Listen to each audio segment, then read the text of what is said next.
When you think Blackmagic Pocket Cinema Camera 6K, you don't usually think, man, that would be ideal for filming a wedding. It has no autofocus, terrible battery life, it's really heavy if you rig it out. What's the trade-off? I've heard people on YouTube say that they don't know how somebody could film a wedding on a Blackmagic Pocket Cinema Camera 6K.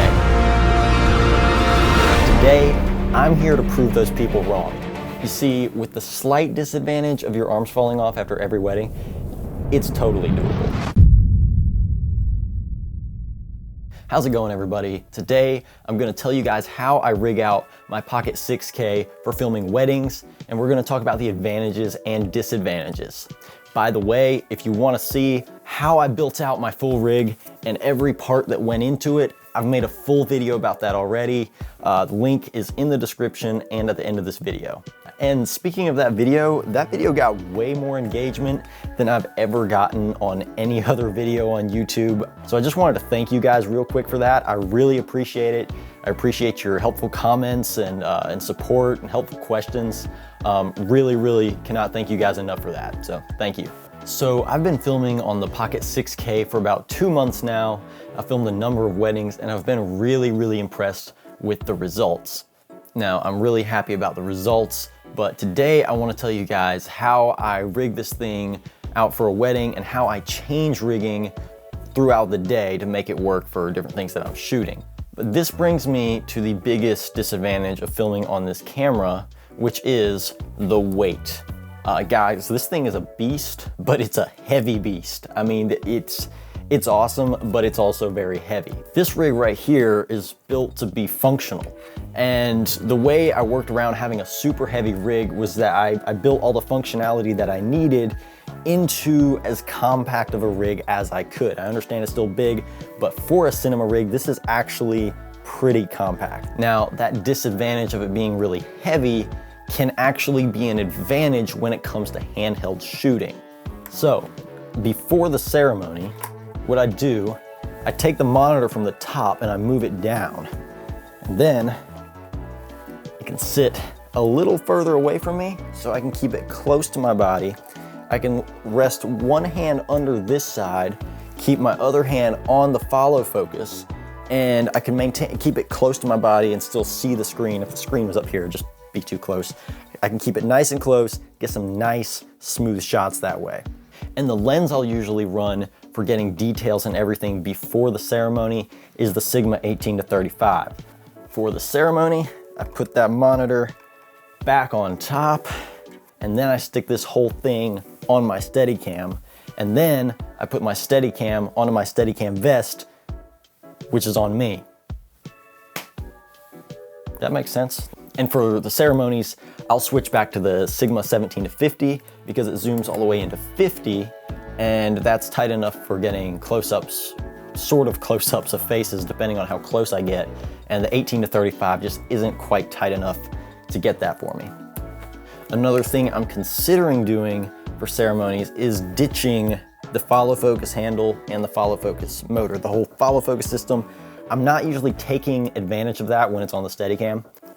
And guys, that's another thing about having a camera rig, that it's a rig. So it takes time to learn when you're gonna change certain things out. Like, you really have to put more thought behind it before you go to shoot anything. Whereas if you're using a DSLR or a mirrorless camera, you just kind of pick it up and go. With this, I'm like, okay, do I need a follow focus system? I need my monitor, I need my microphone. You have to think about these things. Whereas on DSLR or mirrorless shooting, you don't have to think about those things as much because pretty much everything is built in. It's not really a disadvantage because you do get to pick what functionality you have, which is awesome. It's something you don't get on a DSLR as much, but yeah, it's definitely something to keep in mind. By the way, when you're wearing a Steadicam vest, you feel like a superhero. I mean, it's just awesome.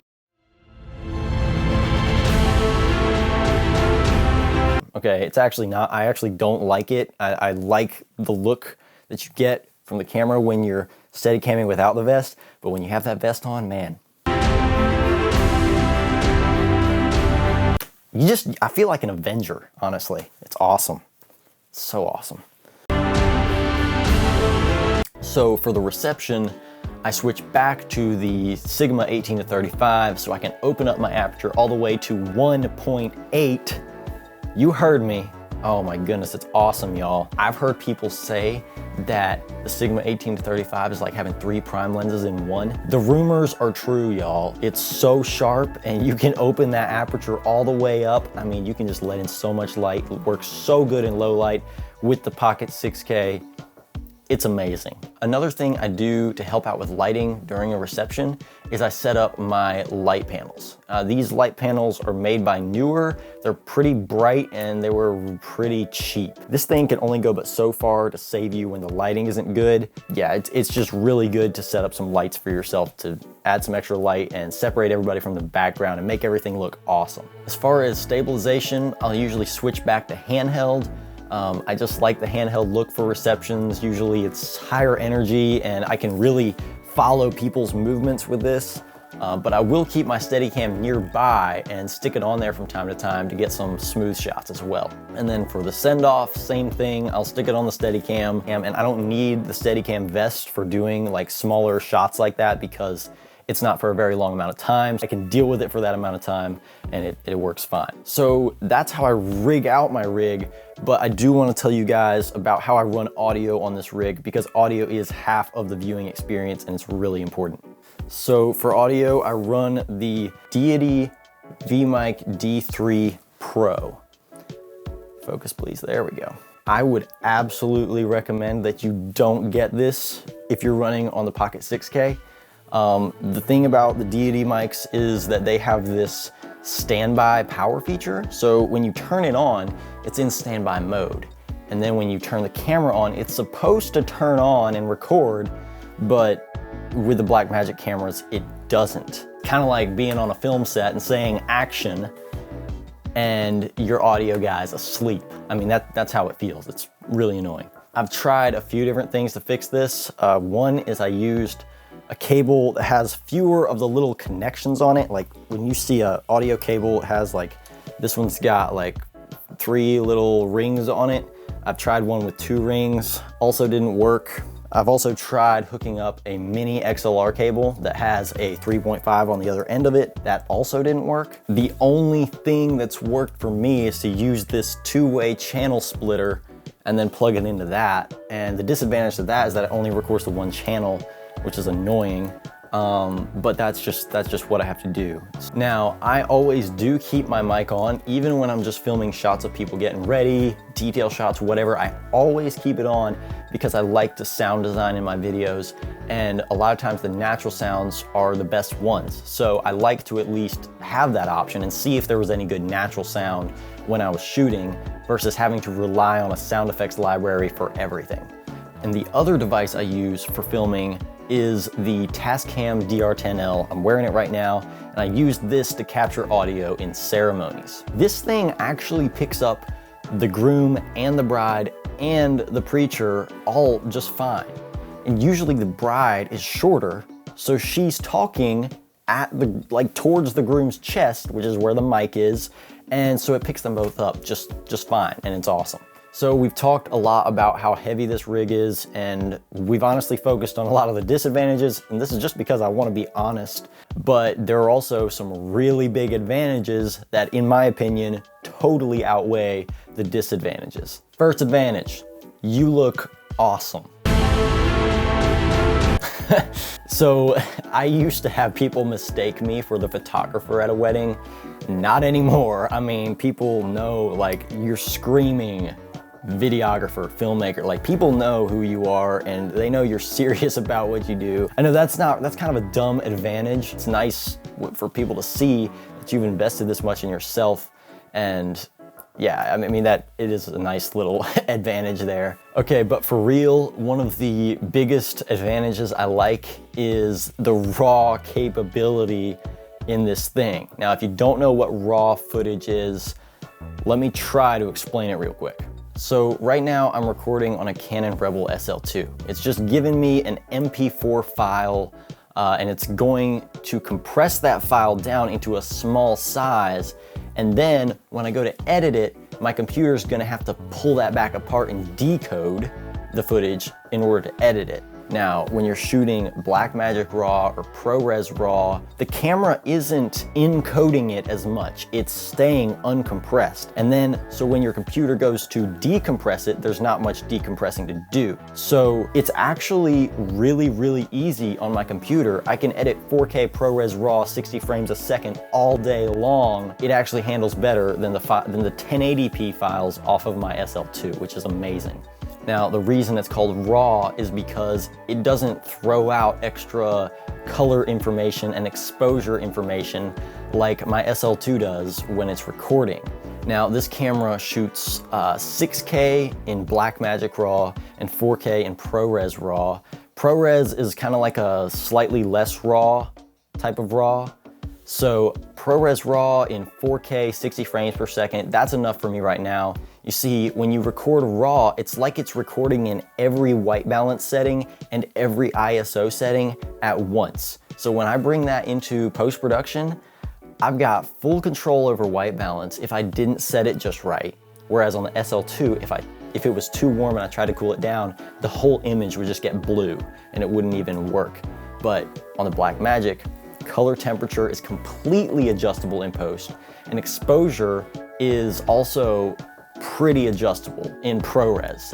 So on a wedding day when I'm shooting, if I don't nail exposure or if I forget to change my white balance when I go inside, things like that, it is way more forgiving than a regular MP4 file, and that's what makes it awesome for run and gun. Another really big advantage to shooting on the Pocket Cinema cameras is that they capture a lot of dynamic range. Now, if you don't know what dynamic range, basically it's the camera's ability to capture highlights and shadows at the same time.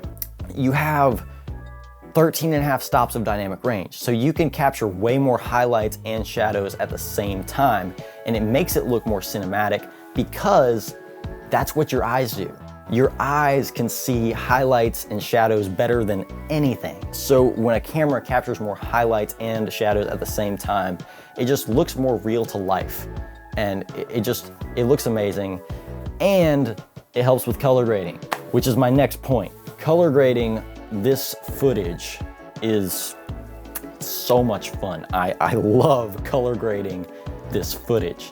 When you combine the fact that this is shooting in RAW and the fact that it's shooting 13.5 stops of dynamic range, and the fact that it's shooting in 10-bit color space, or 12-bit if you're shooting in Blackmagic RAW, when you combine all those three things, color grading on this thing is just incredible, because you have flexibility because of RAW. You can adjust things more, it's more flexible. You also have more dynamic range, so you can color grade the highlights and the shadows better. And there's more color to work with because it's capturing 10-bit and 12-bit color instead of 8-bit like I'm recording right now. So there's more shades of each color. So anyways, those advantages far outweigh the disadvantage of it being heavy. In my opinion, for my workflow, they totally outweigh it. And the last advantage I want to talk about, and I've already hit on this a little bit, is the low light performance. Now, I shoot with a Sigma 18-35, which has a low aperture of 1.8. So the lens is letting in plenty of light, but also the camera sensor is pretty good in low light too. As a matter of fact, somebody actually took the Pocket 4K, put a lens on it with a 0.95 aperture and filmed an entire video outside at night when there was a full moon. And it looks great. Look it up, seriously. He licensed the footage to Blackmagic, capturing things like the send-offs and the reception. It does a lot better, so I can actually capture good footage of every part of the wedding, which is my whole goal. So anyways, guys, that's why I'm willing to carry this beast of a rig around weddings. It delivers when it comes to the footage, resolution, frame rates, color, depth, dynamic range, all those good things. It delivers there. You know, it doesn't deliver in size and weight, but it delivers everywhere else. That's why I shoot with a Pocket 6K for weddings. That's how I shoot with a Pocket 6K for weddings. Hope you enjoyed this video. Once again, if you want to see exactly how I built this rig out, full video on that I already made. And if you want to see a video about this lens that I'm using, it's a really good lens for the Pocket 6K. Made a video about that, so go check it out. Hit that subscribe button, guys. I would really appreciate it. And I'll see you in the next video.